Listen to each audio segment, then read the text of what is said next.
여기 30년 동안 한국에 대한 편견을 가지고 살아가고 있는 여성이 있습니다. 이제 그녀는 이탈리아 한 병원의 병실에 누워 있는데요. 한 한국 음악이 그녀가 가지고 있던 편견을 완전히 깨버렸다고 하는데요. 도대체 어떤 노래였기에 그녀의 마음을 완전히 바꿔버린 걸까요? 그녀의 오해와 그것을 풀어나가는 감동적인 스토리를 지금 함께 만나보시겠습니다. 로마의 병원 천장을 바라보고 있었어요. 하얀 천장이었죠. 주변에선 의료기계들이 규칙적으로 소리를 내고 있었고요. 제 이름은 아멜리아 로시예요. 62살이고 이 병원 침대가 지금은 제 집이 되어 있었어요. 의사들이 폐암이라고 했어요. 시간이 얼마 남지 않았죠. 이렇게 누워있는 동안 기억들이 마치 물 위에 나뭇잎처럼 떠다니고 있었어요. 어떤 기억은 부드럽고 또 어떤 기억은 저를 움츠러들게 만들고 있었죠. 로마에 있던 우리 가족 집이 생각나고 있었어요. 겉으로 보기에는 아름다운 집이었지만 안에는 많은 어두운 비밀들이 숨겨져 있었어요. 아버지의 화난 목소리가 아직도 제 기억 속에서 울리고 있었어요. 작은 실수에도 화를 내셨죠. 어머니는 아버지의 분노를 조용히 받아들이면서 울고 계셨어요. 그 침묵을 통해 이게 정상이라고 저에게 가르치고 계셨던 거죠. 저는 항상 제 감정을 속에 가두고 살았어요. 지금도 간호사들이 저를 확인하러 올 때면 강한 척하려고 노력하고 있었어요. 하지만 시간이 얼마 남지 않은 지금, 이게 과연 옳은 삶의 방식이었을까 궁금해하고 있었죠. 오늘 병실은 추웠어요. 얇은 담요는 충분히 따뜻하게 해주지 못하고 있었죠. 창문 너머로 로마의 하늘이 보이고 있었어요. 파랗고 맑았죠. 제 몸은 이렇게 망가지고 있는데 밖에는 이렇게 아름다운 날이 있다니 불공평하게 느껴지고 있었어요. 딸 라비나가 문을 열고 들어왔어요. 그녀의 미소는 이 회색 병실에 햇살을 가져오고 있었죠. 그녀는 저와 너무 달랐어요. 마이너스 감정을 솔직하게 표현하고 항상 희망적이고 항상 모든 사람과 대화하는 성격이었죠. 그녀가 의사들과 간호사들과 쉽게 대화하는 모습이 보이고 있었어요. 제 고집으로 만들어진 문제들을 그녀가 부드럽게 해결하고 있었죠. 안녕하세요, 엄마, 라비나가 말하며 신선한 꽃을 제 테이블에 놓고 있었어요. 어젯밤 잘 주무셨어요? 저는 그저 고개를 끄덕였어요. 잠은 오고 가고 있었고 기억과 후회로 가득 차 있었죠. 라비나는 제 옆에 앉더니 가방에서 뭔가를 꺼내고 있었어요. 엄마 집에서 옛날 물건들을 정리하다가 이걸 찾았어요. 라고 말했어요. 그녀는 작은 음악 플레이어를 제 침대 옆 테이블에 놓았어요. 거의 30년 동안 보지 못했던 물건이었죠. 제 심장이 빨리 뛰기 시작했는데 병 때문이 아니었어요. 그 음악 플레이어에는 한국 노래 하나가 들어있었어요. 한국과 한국 사람들에 대한 제 부정적인 생각을 모두 깨뜨렸던 그 멜로디였죠. 이것도 있어요. 라비나가 계속 말하며 신문 기사를 보여주고 있었어요. 즉시 그의 얼굴을 봤어요. 마이너스 1992년 큰 건설 프로젝트 중에 만났던 한국인 요리사 민준이었어요. 이제 더 나이가 들어 머리에 흰 머리카락이 있었지만 그의 친절한 눈은 여전했어요. 그 기사는 최근 것이었고 로마에 있는 그의 레스토랑에 대해 언급하고 있었어요. 숨이 멎는 것 같았어요. 민준이 아직도 로마에 있다고요? 이 모든 세월 동안? 기억들이 홍수처럼 밀려오고 있었어요. 마이너스 한국인이 우리 프로젝트에 합류한다는 걸 알았을 때 얼마나 냉정했는지, 어떻게 그를 피했는지, 그리고 그의 친절함이 어떻게 천천히 제 벽을 무너뜨리기 시작했는지. 여기서 멀지 않은 곳에 레스토랑이 있어요. 라비나가 조심스럽게 말하고 있었어요. 다시 만나보고 싶으세요, 엄마? 그러니까. 전에. 그녀는 문장을 끝맺지 않았어요. 할 필요도 없었죠. 저는 고개를 돌려 창밖을 바라봤어요. 민준을 다시 만난다고요? 그 생각은 저를 두려움과 그리움으로 동시에 채우고 있었어요. 제 어린 시절에 대해 생각하고 있었어요. 부모님이 어떻게 외국인, 특히 한국인을 불신하도록 가르쳤는지요. 그들은 믿을 수 없어, 어머니가 말씀하셨죠. 비록 왜 그런지는 설명하지 않으셨지만요. 긴장된 회의 후 민준이 제게 다가와 이어폰을 건넸던 그 순간이 생각나고 있었어요. 우리나라 노래예요. 그가 말했었죠. 치유에 관한 노래요. 저는 마지못해 그것을 받았어요. 그 음악을 싫어할 거라고 예상하면서요. 하지만 그 아름다운 멜로디는 제 안 깊은 곳에 있는 무언가를 건드렸어요. 이제 이 병원 침대에 누워서 저는 선택의 기로에 서 있었어요. 민준을 다시 만나야 할까요? 제 인생의 많은 부분을 형성해온 편견과 마주해야 할까요? 아니면 마지막 날들을 제 오래된 신념 속에 안전하게 머물러야 할까요? 음악 플레이어가 제 테이블 위에 놓여 있었어요. 작지만 어쩐지 그 존재감이 병실 전체를 채우고 있었죠. 그것은 가지 않은 길, 제가 밀어낸 이해의 기회를 나타내고 있었어요. 이제 시간이 얼마 남지 않은 상황에서 그것은 예상치 못한 무언가를 제공하고 있었어요. 마이너스 마지막 모험, 끝이 오기 전에 오래된 상처를 치유할 수 있는 기회였죠. 저는 눈을 감고 제 선택의 무게를 느끼고 있었어요. 기계들은 계속해서 규칙적인 소리를 내며 제게 남은 시간을 세고 있었죠. 창밖으로 로마는 분주한 하루를 계속하고 있었어요. 이 조용한 병실 안에서 벌어지고 있는 싸움에 대해서는 아무것도 모른 채로요. 마이너스 두려움과 용기 사이의 싸움, 붙잡음과 놓아줌 사이의 싸움이었죠. 아니, 라비나에게 말했어요. 제 목소리가 의도한 것보다 날카롭게 나오고 있었죠. 민준을 만나고 싶지 않아. 그건 다 오래전 일이야. 지금 와서 무슨 의미가 있겠어? 라비나는 실망한 표정을 짓고 있었지만 고개를 끄덕였어요. 그녀는 저를 강요하지 않았죠. 제가 딸을 사랑하는 이유 중 하나예요. 마이너스 그녀는 동의하지 않을 때도 제 선택을 존중해 주거든요. 라비나가 떠난 후 병실은 전보다 더 텅 비어 있는 것 같았어요. 작은 음악 플레이어가 제 테이블 위에 놓여 있었죠. 무시하려고 노력했지만 자꾸 눈길이 그쪽으로 향하고 있었어요. 손가락이 재생 버튼을 누르고 싶어 간지럽고 있었지만 뭔가가 저를 막고 있었어요. 아마도 두려움이었을까요? 아니면 자존심이었을까요? 로마의 밤이 내리고 있었어요. 병원은 조용해지고 있었죠. 기계의 부드러운 삐 소리와 복도에서 가끔 들리는 발자국 소리만이 침묵을 깨고 있었어요. 잠이 오지 않았어요.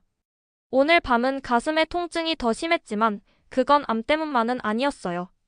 다른 종류의 아픔이 있었죠. 마침내 달이 하늘 높이 떠 있을 때 음악 플레이어를 손에 들었어요. 떨리는 손가락으로 재생 버튼을 눌렀죠.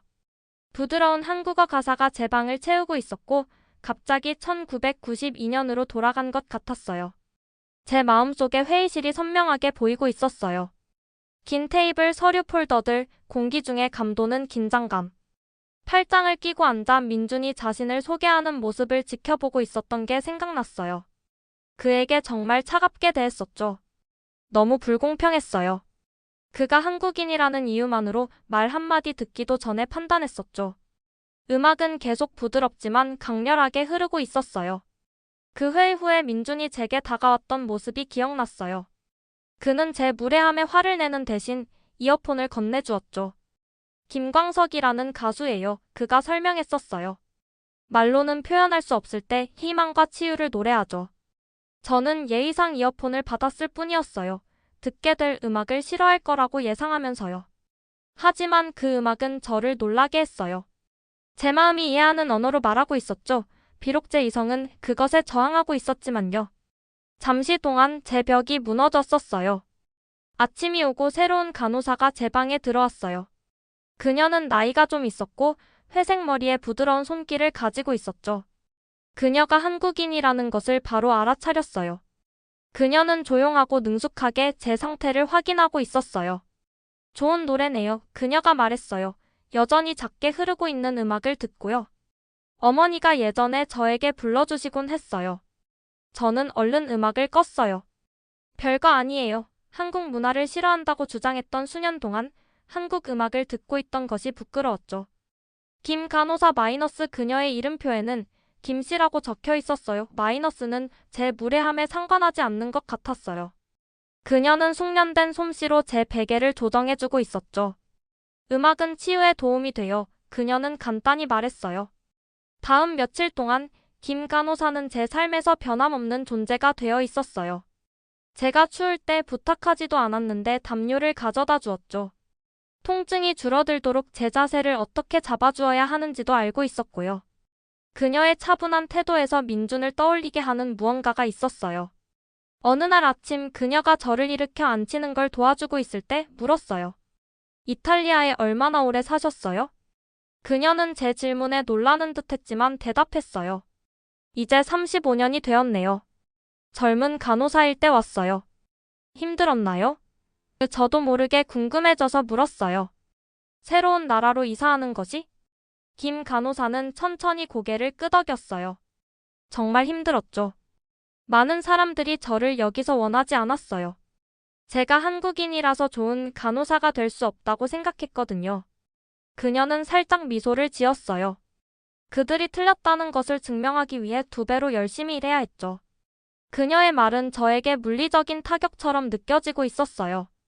그녀는 저와 같은 사람을 얼마나 많이 만났을까요? 제가 민준에게 보여준 것과 같은 편견을 얼마나 많이 경험했을까요? 그날 밤 다시 잠을 이루지 못했어요. 계속해서 김 간호사와 민준에 대해 생각하고 있었죠. 제가 자신 주변에 쌓아 올린 벽들에 대해서요. 부모님이 저에게 가르쳐준 교훈들 마이너스 두려움과 무지에 뿌리를 둔 그런 교훈들에 대해서요. 다음날 아침 김 간호사가 왔을 때 한국에 대해 더 많은 질문을 했어요. 처음에는 그녀가 놀라는 듯했지만 곧 서울에 있는 그녀의 가족 사진을 보여주며 한국의 축제와 전통에 대해 이야기해주고 있었어요. 갑자기 왜 관심이 생긴 거예요? 그녀는 이런 대화가 며칠 이어지고 나서 물었어요. 예전에 한국 사람을 한 명 알았어요. 저는 인정했어요. 그에게 그다지 친절하지 않았죠. 김 간호사는 고개를 끄덕였어요. 그녀의 눈에는 이해가 담겨 있었죠. 마음을 여는 것에 너무 늦은 때는 없어요. 그녀가 저에게 말했어요. 여정의 끝에서도 새로운 길은 나타날 수 있어요. 그녀의 말은 그녀가 떠난 후에도 제 마음속에 울려 퍼지고 있었어요. 그날 밤 다시 한국 노래를 들었지만 이번에는 숨기려고 하지 않았어요. 다른 간호사가 들어와서 그 노래를 들었을 때도 음악을 끄지 않았죠. 예쁜 노래네요. 젊은 간호사가 말했어요. 무슨 언어예요? 한국어예요. 제가 대답했어요. 그리고 처음으로 제 목소리에 어떤 판단의 흔적도 없었어요.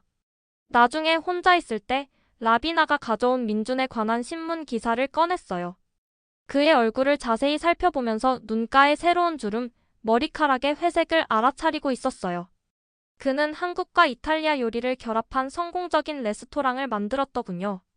제가 벽을 쌓는 동안 그는 문화 사이에 다리를 놓고 있었던 거죠. 날이 지나면서 제 몸은 점점 약해지고 있었지만 마음은 더 강하고 명확하게 느껴지고 있었어요.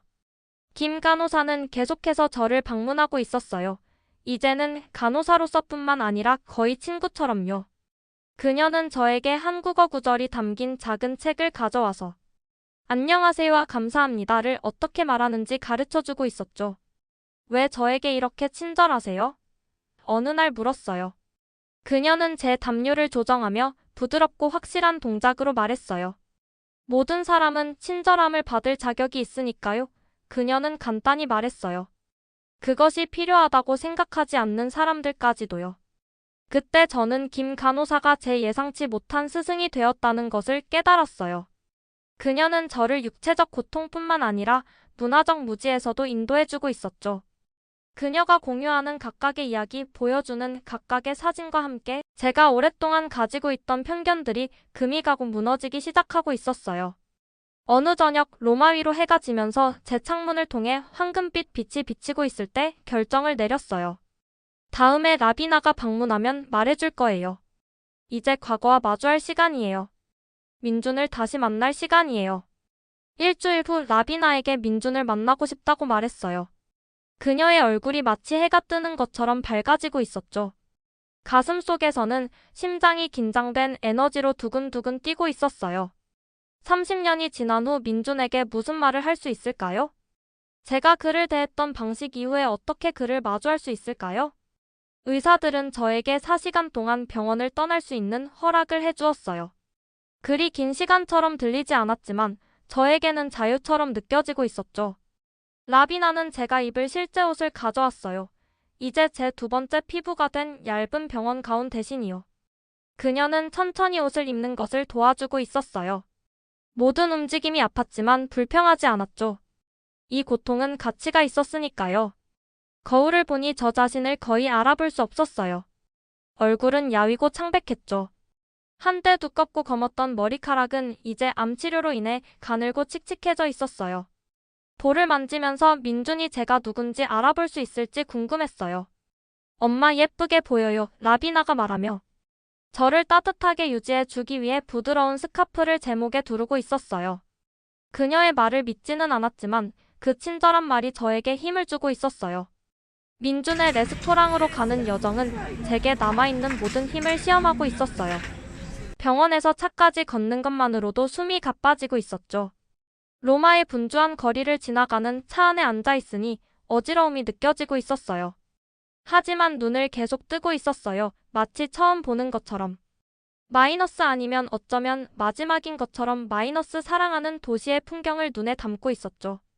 우리는 이탈리아와 한국어로 된 간판이 있는 작은 레스토랑에 도착했어요. 라비나는 우리가 프라이버시를 가질 수 있도록 오늘 레스토랑을 닫아두었다고 말해주었어요. 그녀가 차에서 내리는 것을 도와주는 동안 제 손이 떨리고 있었어요. 문을 향한 각각의 발걸음이 마치 큰 거리를 건너는 것처럼 느껴지고 있었죠. 그리고 문이 열렸고 그가 거기 있었어요. 민준이 문간에 서 있었는데 달라 보이면서도 정확히 같았어요. 그의 검은 머리카락에는 이제 은색 줄무늬가 있었죠. 새로운 주름이 눈가와 입 주변에 생겨 있었어요. 하지만 그의 눈 마이너스 그 친절하고 인내심 있는 눈 마이너스는 제가 기억하는 그대로였어요. 그가 저를 바라보는 순간 시간이 멈춘 것 같았어요. 저는 그의 레스토랑으로 마이너스, 그의 세계로 마이너스 경계를 넘어섰고 모든 것이 변하고 있었어요. 공기는 낯선 향신료 냄새가 나고 있었죠. 벽에는 서울과 로마의 사진이 나란히 걸려 있었어요. 배경에서는 부드러운 음악이 흐르고 있었어요. 마이너스 수년 전 그가 저와 공유했던 바로 그 한국 노래였죠. 민주는 창가 테이블로 저를 안내해 주었어요. 그곳에는 햇살이 하얀 식탁보 위로 쏟아지고 있었죠. 저는 한때 강하게 거부했던 한국 문화에 완전히 둘러싸여 있었어요. 민준이 제 맞은편에 앉았어요. 잠시 동안 우리 둘 다 말을 하지 않았어요. 30년의 침묵 후에 무슨 말을 할 수 있을까요? 그는 2개의 작은 컵에 차를 따르며 얼음을 깼어요. 그 간단한 행동이 마치 의식처럼 느껴지고 있었어요. 그 차는 제가 전에 맛본 어떤 것과도 달랐어요. 마이너스 약간 쓰지만 달콤한 뒷맛이 있었죠. 이것은 제 고향에서 온 차예요. 민준이 설명했어요. 그의 목소리는 제가 기억하는 것처럼 부드러웠죠. 어머니가 저에게 보내주세요. 그의 어머니에 대한 언급은 저에게 제 어머니를 생각나게 했어요. 그녀가 외국인들에 대해, 특히 한국인들에 대해 경고했던 것을요. 그녀의 목소리가 마치 적처럼 제 머릿속에서 들리고 있었어요. 일어나서 떠나라고 말하는 것 같았죠. 하지만 그 생각을 밀어냈어요. 저는 그녀가 아니에요. 그녀의 두려움을 계속 안고 갈 필요가 없었죠. 민주는 저를 지치게 하지 않도록 조심하며 제 삶에 대한 간단한 질문들을 했어요. 저는 건축가로서의 제1, 라비나가 자라온 이야기를 들려주었죠. 그는 마치 제 말이 소중한 선물인 것처럼 완전한 주의를 기울여 듣고 있었어요. 그리고 제 첫 번째 진짜 시험이 찾아왔어요. 민준이 그가 준비한 음식을 좀 먹어볼래냐고 물었죠. 제 식욕은 몇 달 동안 좋지 않았지만 고개를 끄덕였어요. 그는 부엌으로 사라졌다가 제가 한 번도 보지 못한 작은 접시 요리들을 가지고 돌아왔어요. 이것들은 간단한 요리예요. 그가 설명했어요. 먹기 쉬운 것들이죠. 저는 해초로 쌓인 무언가를 한 입 먹어봤어요. 그 맛은 강하고 낯설었어요. 마이너스 제 이탈리아 미각에는 시험이었죠. 하지만 계속 먹고 있었어요. 각 한 입은 편견에서 벗어나는 또 하나의 발걸음을 나타내고 있었어요. 우리가 먹는 동안 민주는 우리가 연락이 끊긴 후에 그의 삶에 대해 이야기했어요. 그가 어떻게 자신의 가게를 열기 전에 많은 레스토랑에서 일했는지, 어떻게 한국과 이탈리아 요리를 결합해 새로운 것을 만들었는지요. 각각의 이야기는 제 편견이 얼마나 잘못되었는지, 그의 문화에 마음을 다듬으로써 얼마나 많은 것을 놓쳤는지 보여주고 있었어요. 젊은 한국 여성이 차를 더 가져왔어요. 그녀는 저에게 따뜻하게 미소 지었는데 제가 누구인지, 한때 그녀의 민족에 대해 어떻게 느꼈는지 전혀 모르고 있었죠. 그녀의 친절함은 또 다른 시험이었어요. 마이너스 부끄러움 없이 그것을 받아들일 수 있을까요?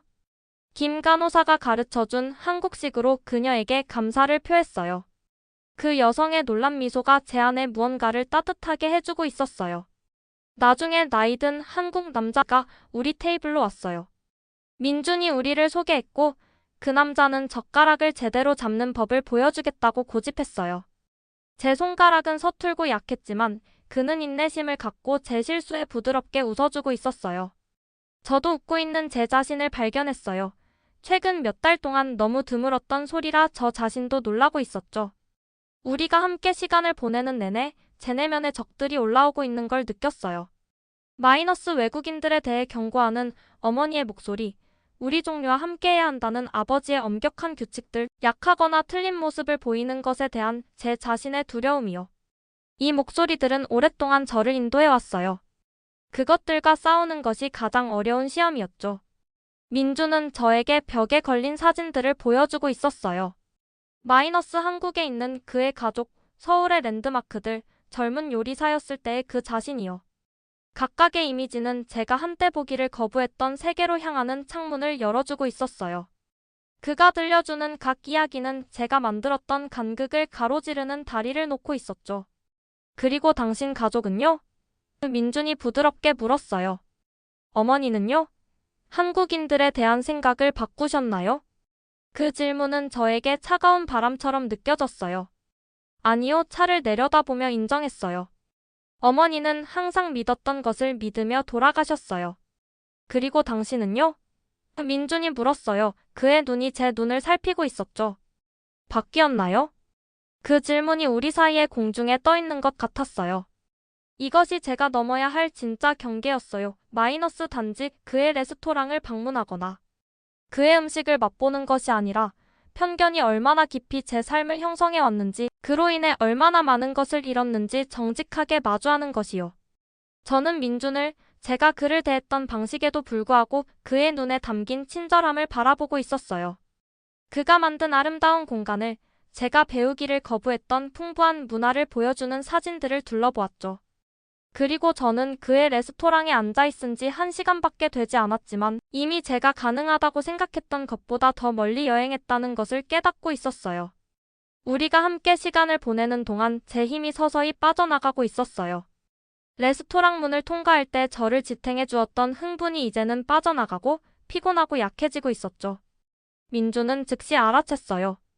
그의 눈은 모든 것을 포착하고 있었어요. 마이너스 제가 찻잔을 들 때 떨리는 손, 의자에서 불편하게 몸을 움직이는 모습, 제 얼굴에 퍼져가는 창백함이요.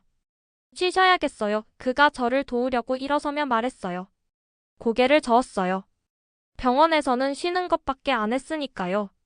그 하얀 벽 밖에서의 이 소중한 순간들은 쉬는데 낭비하기엔 너무 귀중했어요. 하지만 제 몸은 동의하지 않고 있었죠.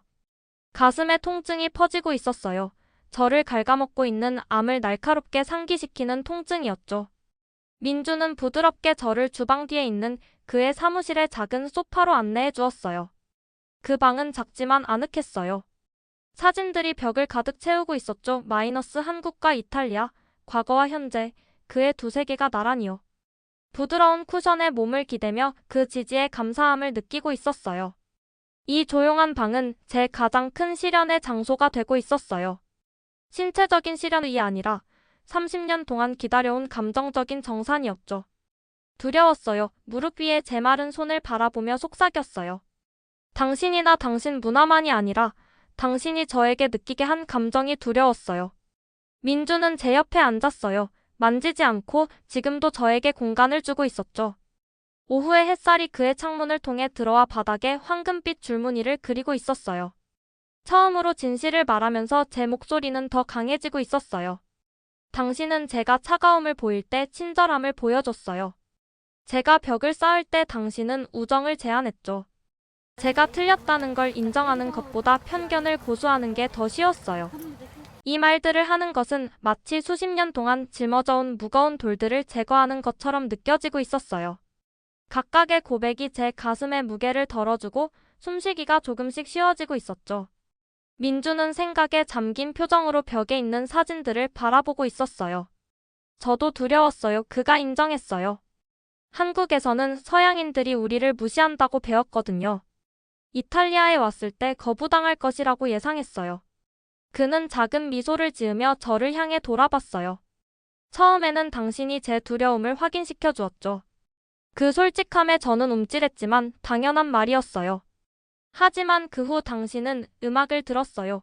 그가 계속 말하고 있었어요. 그게 저에게 희망을 주었죠.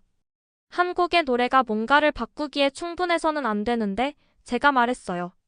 하지만 그건 시작이었어요. 그가 반박했어요. 때로는 그것만으로도 충분하죠. 눈물이 제 눈에 고이더니 뺨을 타고 흘러내리고 있었어요. 있었을 수도 있었던 일들, 두려움과 편견으로 잃어버린 30년을 위해 울고 있었죠. 우리가 가질 수 있었던 우정, 제가 배울 수 있었던 모든 것들을 위해 울었어요. 민준이 손수건을 건네주었고 그 단순한 친절함에 더 심하게 울고 있었어요. 가슴의 통증이 더 심해지고 있었어요. 마이너스 제 병의 신체적 통증과 후회의 감정적 통증 모두요. 민준은 말없이 이해하는 것 같았어요. 그는 저에게 시간을 주며 제가 이 감정의 폭풍을 겪는 동안 조용히 앉아 있었죠. 마침내 눈물이 잦아들었을 때 민준은 책상 서랍에 손을 뻗었어요. 당신에게 줄 것이 있어요. 그가 말했어요. 그는 오래된 사진 한 장을 꺼냈어요. 30년 전 그 건설 프로젝트에서의 우리 둘이었죠. 우리는 어떤 공식 행사에서 나란히 서 있었어요. 사진 속에서 저는 뻣뻣하고 불편해 보였고 그는 희망에 차 보였어요. 편견과 두려움으로 가득 찬 젊은 제 모습을 보니 마음이 아프고 있었어요. 이걸 간직하고 계셨어요? 놀라서 물었어요. 민주는 고개를 끄덕였어요. 불가능해 보일 때도 연결이 만들어질 수 있다는 걸 스스로에게 상기시키기 위해서요. 이 사진은 제 보상이 되고 있었어요. 그 사진 자체뿐만 아니라 그것이 나타내는 것이요. 로맨스나 극적인 이야기가 아니라 제가 쌓은 모든 장벽을 넘어선 단순한 인간적 연결이었죠. 제가 최악의 모습을 보였을 때도 누군가가 저에게서 가치를 봤다는 증거였어요. 병원으로 돌아갈 시간이 왔어요. 라비나가 차 안에서 기다리고 있었죠. 민주는 제가 일어서는 것을 도와주며 부드러운 힘으로 제 약한 몸을 지지해주고 있었어요. 레스토랑을 다시 걸어가면서 도착했을 때와는 다른 느낌이 들고 있었어요. 한국 장식품들이 더 이상 이상하고 낯설게 느껴지지 않았어요. 주방에서 나는 냄새도 더 이상 이상하게 느껴지지 않았죠. 제 안에서 근본적인 무언가가 바뀌고 있었어요. 민주는 저를 문까지 데려다주며 제 허리에 팔을 단단히 두르고 있었어요. 다시 오실 거예요? 그가 물었지만 우리 둘 다 답을 알고 있었죠. 제 건강이 너무 빨리 나빠지고 있어서 다시 방문하기는 어려웠어요.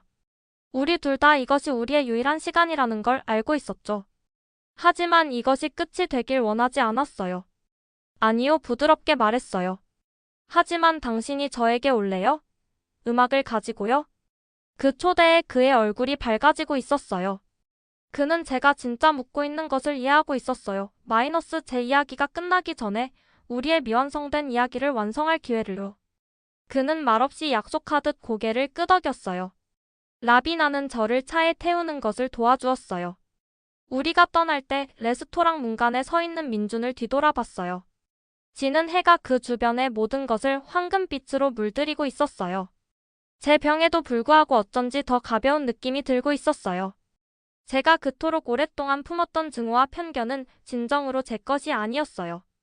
병원 방으로 돌아오니 모든 것이 똑같아 보이고 있었어요. 마이너스 같은 하얀 벽, 같은 삐 소리를 내는 기계들, 같은 좁은 침대요. 하지만 저는 같지 않았어요. 다음 날 민준이 방문했어요. 그리고 그 다음 날도요. 그는 한국 음악뿐만 아니라 이야기들, 사진들, 제 감각이 약해졌음에도 여전히 맛볼 수 있는 작은 요리들을 가져왔어요. 제 병원 방은 변화하고 있었어요.